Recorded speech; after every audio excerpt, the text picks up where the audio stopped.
And be careful what you sift through, because there's a lot of really weird, bizarre stuff that's floating around out there. But there's also a lot of credible stuff. So for me, I usually search the names of people or organizations that talk about archaeology and make sure it's a credible, reliable source, because everybody has an opinion, and it's easy to make professional-looking videos, and it sounds good, and it's just bizarre and out there. So anyway, I did not take time to really research the findings, the archaeological findings with the flood. So like our good author, I'm going to blow by that a little bit, and we're going to settle to the first historical event in which we find some really incredible archaeology that verifies the Bible. And I want to talk a little bit about that process that's not laid out in the book, and I just kind of did some further digging. But that's the story of Abraham. Specifically, and most notably, is what we found in regards to Sodom and Gomorrah. Pretty incredible stuff, because the only account of Sodom and Gomorrah is in the Bible. We have no extra biblical accounts, unlike most of the Bible stories where we have extra biblical accounts where we can verify the Bible, and we can kind of match and compare notes. We don't have that with Sodom and Gomorrah, period. Literally, the Bible is the only place where this is mentioned. And there's an archaeologist by the name of, let me get his name here so I don't butcher it. By the way, this article that I pulled up here, if you're interested, is it's in the Times of Israel, timesofisrael.com. And the title of this article is Evidence of Sodom, Meteor Blast Cause of Biblical Destruction, Say Scientists. So this article was written November 2018, and the scientist, or the the archaeologist name who found the site is, that's not him. Tell you I can find it a lot quicker by going to this video. I put up a video, and if you're interested, this video is fascinating. It's called The Search for Sodom and Gomorrah. It's only a 10-minute video. Here's his name, Stephen Collins. Stephen Collins is the archaeologist, and in this video called The Search for Sodom and Gomorrah, he talks about how he found the biblical site, which is in Jordan.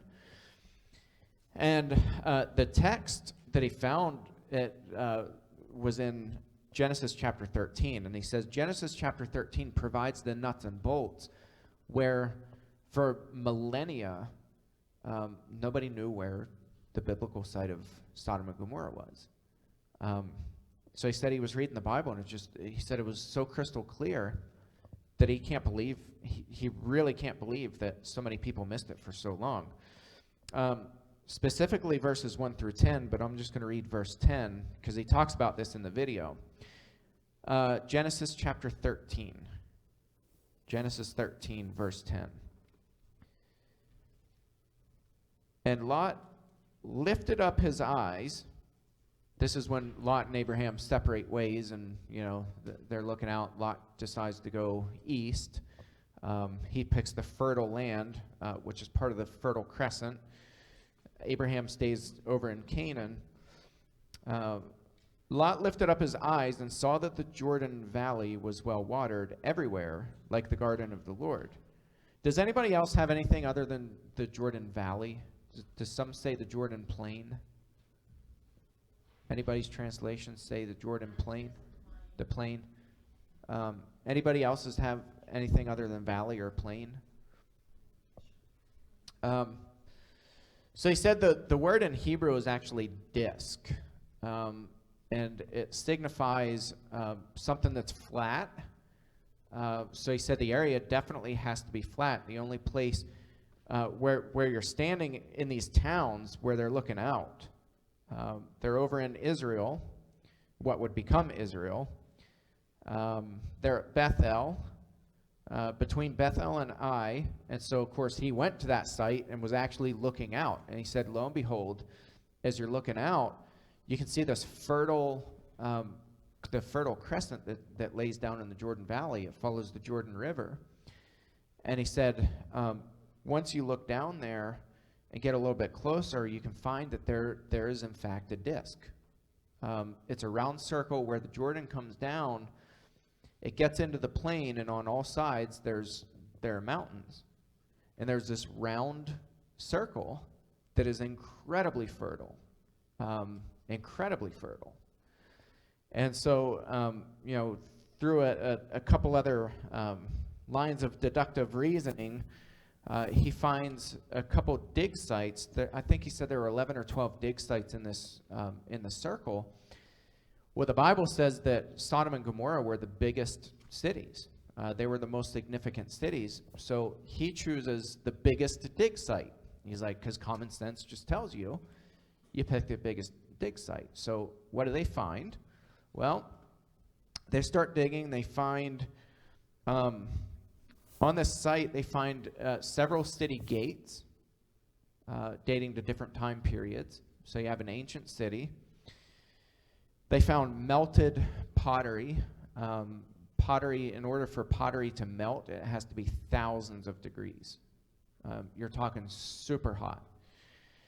They found a very thick layer of ash, and they find a time period of about 500 years where these cities were unoccupied. So civilization was wiped out. They know that for sure. And then about 500 years later, civilization starts picking back up again. And you're talking an area that is prime real estate. Prime real estate. This was a very coveted land because it was so fertile. Well, guess what the Bible records? What does it say about the vegetation? It was wiped out. The vegetation was destroyed. What's interesting is he theorized that there was a meteor that came, and is why the biblical account says it was raining sulfur and fire from the heavens. I'm going to show you guys this because it's just really cool. In fact, let's look at the biblical text here. It's just interesting. We're going to go back to Genesis chapter 12.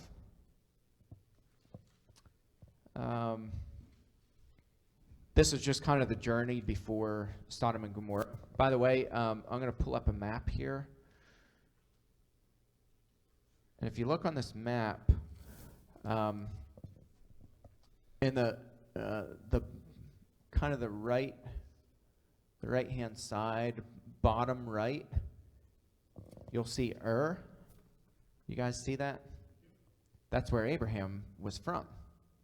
Okay, so if you follow kind of up around, see the Fertile Crescent? Everything's desert. By the way, Ur is in modern-day Iraq. Correct. It was Babylon. Correct. Abraham was, in fact, a Babylonian. That is very true. So I have my pointer here. I'll turn this on to make it a little easier.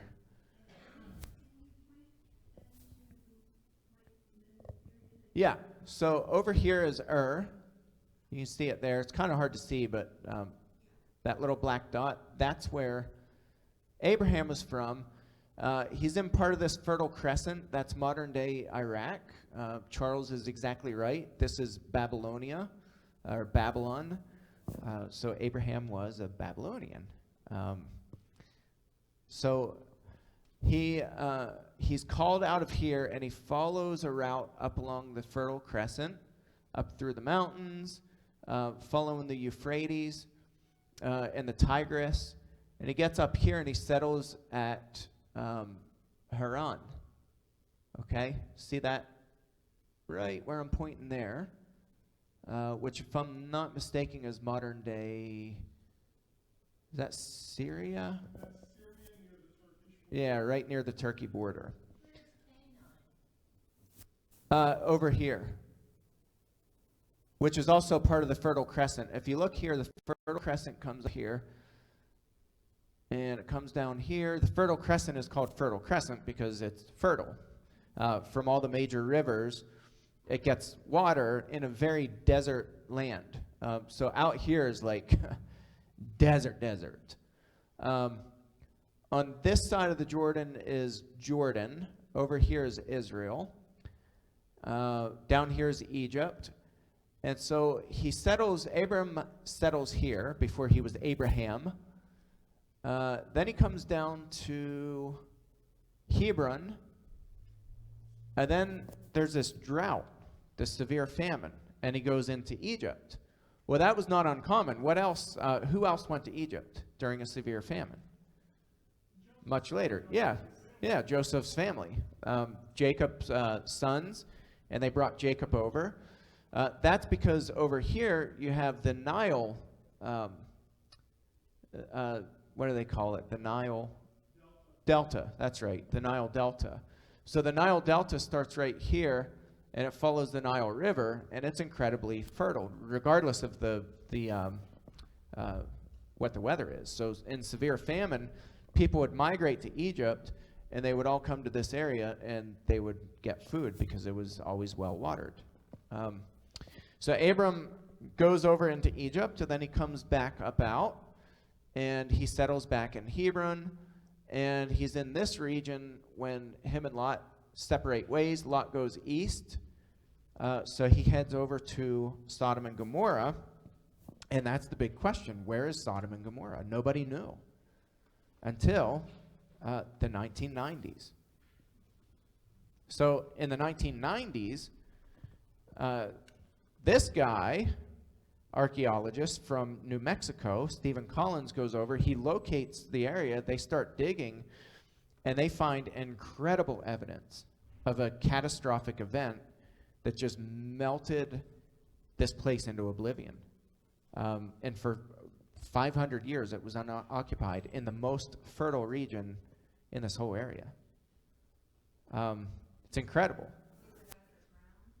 It is underground, yes. Yep. So they had to dig down, which is really common because what they did in ancient days when a city was destroyed, they had a lot of earthquakes that would destroy entire cities. So you'd have all this rubble, so they would just push dirt on top of it, and they would build another city on top of that. And they would rebuild really quickly. So that's called a tell, T-E-L-L. And you have lots and lots of tells in ancient Israel, because you're talking about, go back to my map. You're talking about places that are thousands of years old. I mean, they've been occupied for thousands and thousands and thousands of years since the beginning of time. Yeah. So what's neat is they can date certain events based on the layers within these tells, and so they can tell when it was unoccupied or who it was occupied by during certain time periods, and it's pretty fascinating. So okay, let me go back to the map here. So here you have, this is an old map, but you have Jerusalem, which is about here. And then you have the Dead Sea, which is, actually it's a little bit farther north. It's up here. You have the Dead Sea, which is right here. Up here you have the Sea of Galilee, which is a lake. But the Dead Sea is also known as the Salt Sea. Nothing grows there. Nothing lives in the sea because of the salt content. It's very smelly. It's very stinky. In the biblical story, let's look at this a little bit closer and see what happens. Chapter 12 of Genesis, verse 10. Now there was a famine in the land, so Abram went down to Egypt to sojourn there, for the famine was severe in the land. When he was about to enter Egypt, he said to Sarai, his wife, I know that you're a woman beautiful in appearance, and when the Egyptians see you, they will say, this is his wife. Then they will kill me, but they will let you live. Say that you're my sister, so it may go well with me because of you, and that my life will be spared for your sake. Then, of course, we know the story. He goes in, and they try to mess with his wife, and his wife says, "No, I'm Abram's sister. Leave me alone. And they're kind of basically booted out of Egypt. Then you get over to chapter 13. This is when Lot and Abraham separate ways. Verse 10, Lot lifted up his eyes and saw that the Jordan Valley was well watered everywhere, like the garden of the Lord, like the land of Egypt in the direction of Zoar. This was before the Lord destroyed Sodom and Gomorrah. That's an important subnote because it was fertile before it was destroyed. After it was destroyed, it was no longer fertile. There's a good reason for that. A lot of people were locating Sodom and Gomorrah like right on the Dead Sea because of these tar pits, right? The Bible talks about these tar pits by Tumen, and some of the kings from different cities around here would like push each other in, and it's all laid out in the Bible. So they thought, well, there are tar pits that are around the Dead Sea. And so people kept placing Sodom and Gomorrah on the Dead Sea.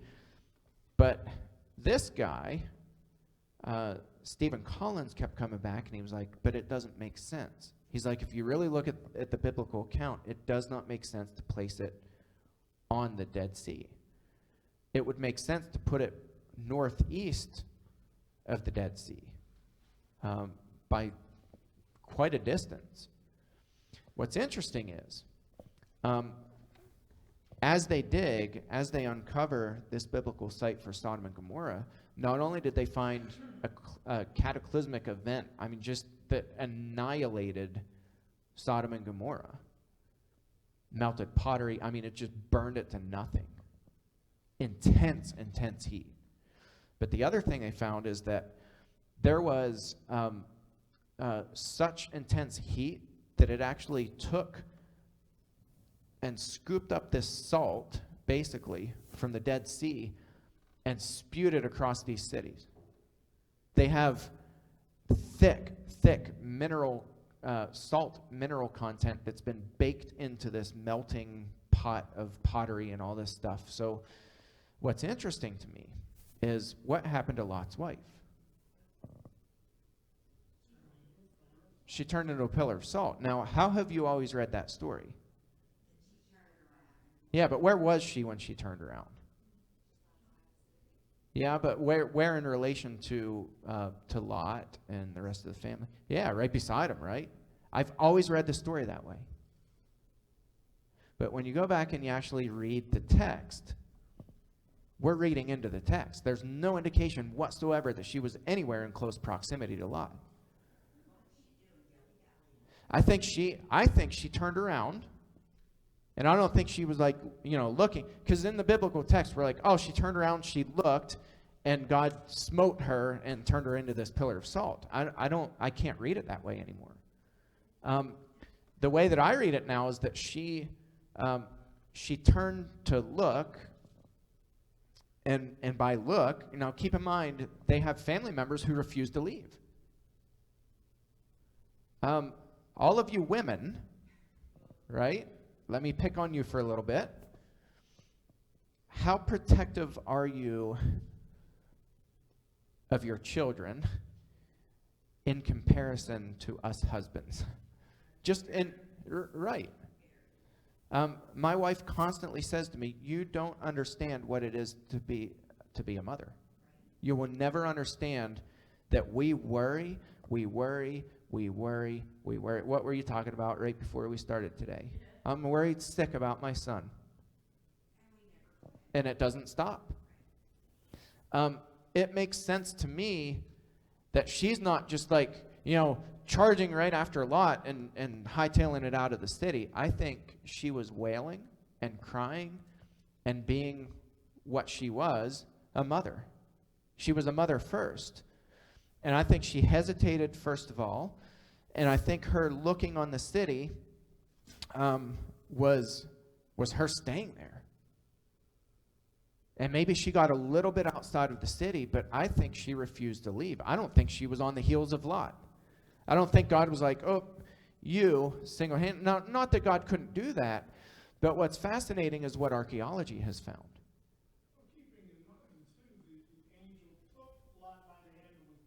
Yeah. Yeah. I totally agree. I think Lot's wife is dragging Yeah. her heels, and the angel's like, you can't. Yeah. And I don't think God, you know, I mean, this is opinion here, but I don't think God singled Lot's wife out and went to that much effort and trouble to have her get way far out of the city, and then she just turns around, which, I mean, if you think about that, what person wouldn't turn around?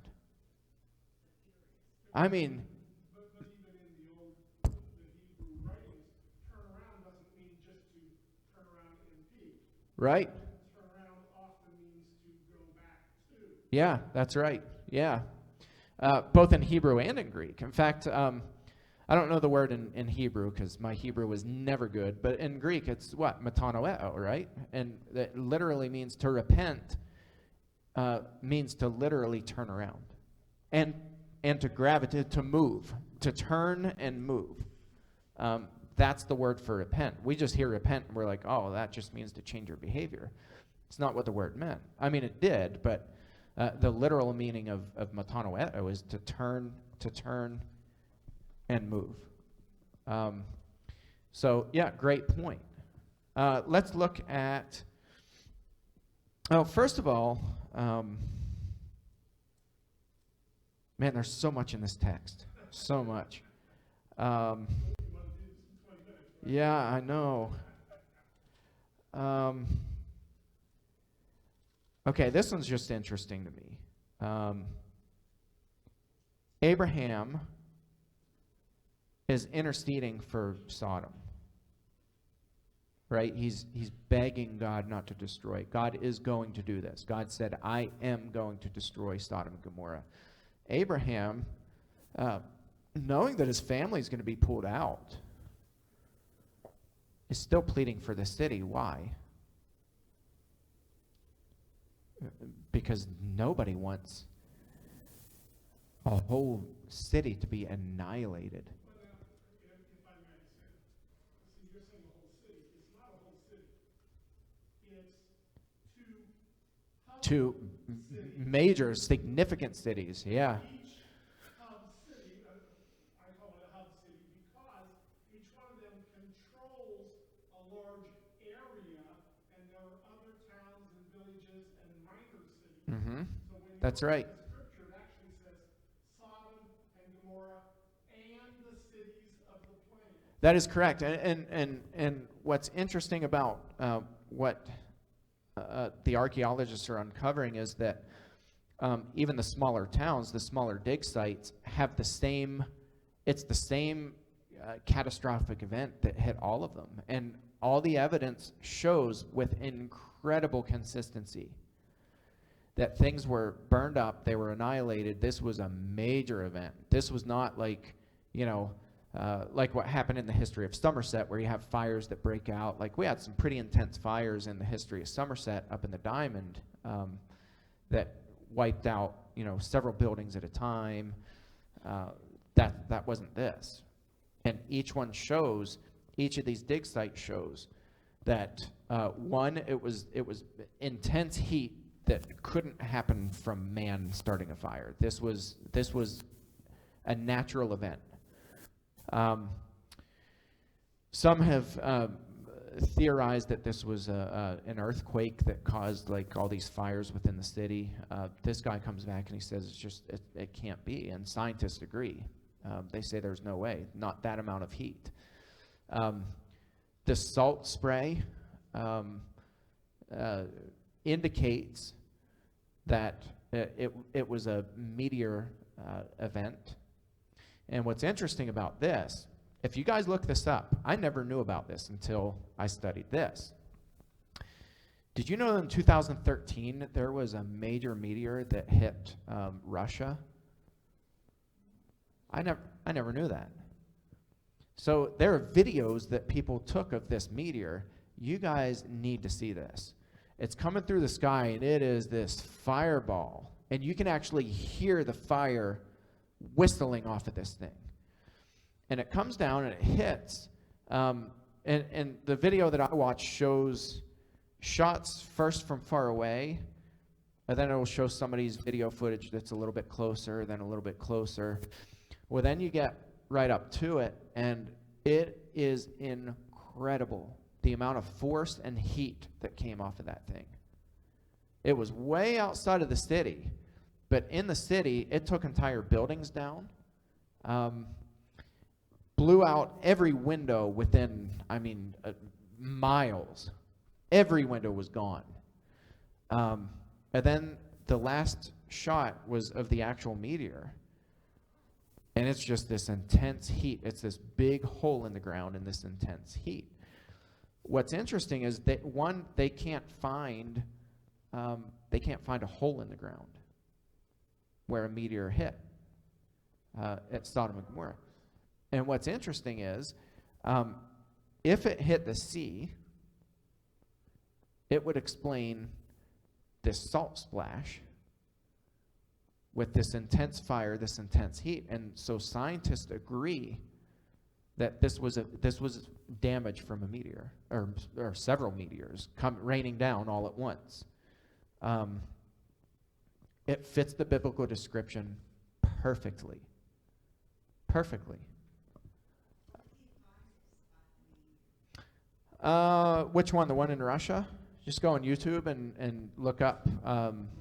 Russian meteor, 2013. It is phenomenal. The amount of heat and damage from that thing. Yeah. Yeah, it's pretty incredible.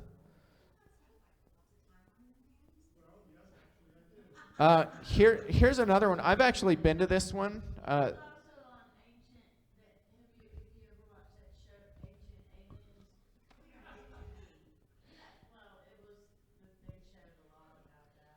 If you look at this one in the picture here again, this is that same Times of Israel article. But if you look at this one, see that meteor? I've actually been to this one. This is in Arizona. Says disaster shown in undated photo in the mile-wide meteor crater near Winslow, Arizona. The crater was made 500 centuries ago when a 10 million ton meteor impact dislodged 300 million tons of rock.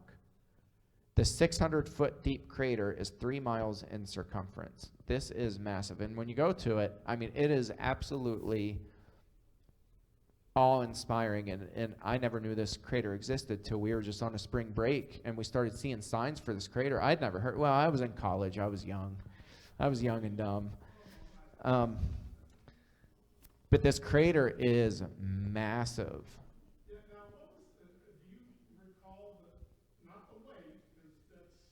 Yeah. Totally. Anyways, do you recall the exact size of the meteor that hit the actual, how many feet long? No, it says it's a mile wide. The meteor? The crater. Yeah. Yeah, I don't know about the meteor. Oh, the meteor is only like 300 feet. Probably. Yeah. Not very large. Yeah. It explodes, but most meteors, as they're entering the Earth's atmosphere, begin to burn up. So that's why you get the intense heat, and then usually once they reach so far into the atmosphere, depending upon their composition, they'll explode before impact, which makes them worse than one that actually hits. But here's the remainder of this text when God actually destroys it in Genesis chapter 19. I'll end with this passage because it's just, it's just incredible. Genesis chapter 19, starting at verse 23. The sun had risen on the earth when Lot came to Zoar. Then the Lord rained on Sodom and Gomorrah sulfur and fire from the Lord out of heaven. And he overthrew those cities and all the valley. So there you go. Charles is exactly right. It wasn't just Sodom and Gomorrah. It was this whole disk, this fertile disk, which archaeology proves that this actually happened. He overthrew those cities and all the valley and all the inhabitants of the cities. and what grew on the ground. It was 500 years this whole region was unoccupied. I mean, you're talking some of the most fertile soil in the Jordan Valley is unoccupied. We know that for a fact, that for 500 years, and they dated it to the time of Abraham. All the evidence shows that this is exactly accurate. But Lot's wife behind him, the question is, how far behind him? I've always read that she was right on his heels, and she turned around, and then boom, she's a pillar of salt. I can't read that way anymore. Lot's wife behind him looked back, and Charles is right, in antiquity, looking back didn't just mean to look, to glance. It meant a migrating towards. It's a movement. Looked back and became a pillar of salt. And if my feeble theory is right, then she was far enough away from the cities that she didn't burn up and burn to a crisp, but she was close enough that this spray from this salt, which we know happened during this event, that spray hit her and just covered her in mineral instantly and thick. What would be interesting is if we find Lot's wife, which is possible. It's possible she's encased like in her Right. where people were covered in the volcanic ash, Mm-hmm. and they were able to recreate those people by pouring plaster in. That's right. Yeah. Yeah. So she would be petrified. To be. I know. Salt is a preservative. Sure. Yeah. Any mineral is if you're covered that quickly. It will preserve whatever is inside of it, and then those minerals become the fossil. That's what petrification is. Yes. One thing I look at, everything you say is spot on. I look at also is God's power in all of this, where a distance between Lot and his wife, I would think because it does say behind him, and Yeah. how far behind. I don't know if it would be that big of a difference if she was close or not, because one of the commands given before that, maybe it was not quite go back, but do not turn around. Yeah. So if that's part of God's punishment, we know that if he didn't follow his commands to the letter at times, there was punishment. Yeah. And I think he had that power, certainly protect Lot and others and take her. If she was within a closer distance, Yeah. that pillar of salt, it makes sense why she became a pillar of salt. So that's pretty interesting. Yeah. That salt. It's very fascinating. I mean, when I read some of the stuff that why do I keep forgetting his name? It's not even a hard name. Yeah, Stephen Collins. It's not a hard name to remember for some reason. I'm like, I know. But when he talks about this, I mean, look at some of his videos that are on YouTube, and he's written a lot of scholarly articles about this and co-authored articles with scientists where scientists say absolutely. I mean, this theory definitely fits. Yeah, I know. But, it's fascinating. So verse 26, but Lot's wife behind him looked back, and she became a pillar of salt. And Abraham went early in the morning to the place where he had stood before the Lord, and he looked down toward Sodom and Gomorrah and toward all the land of the valley, and he looked, and behold, the smoke of the land went up like the smoke of a furnace.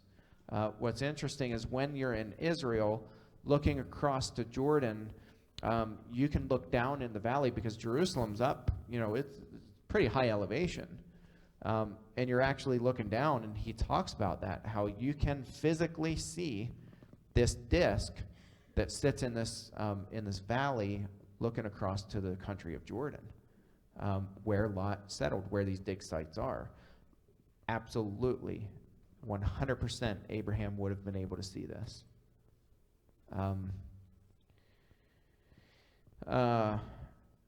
And he looked up, and behold, the smoke of the land went up like the smoke of a furnace. Verse 29. So it was that when God destroyed the cities of the valley, God remembered Abraham and sent Lot out of the midst of the overthrow when he overthrew the cities in which Lot had lived. Fascinating stuff. We're unfortunately out of time. I know. Stay tuned. Yeah, it's going to keep getting better. It's just interesting stuff, but one of the most important archaeological finds in recent history, and there are a bunch of these. So we'll keep them coming.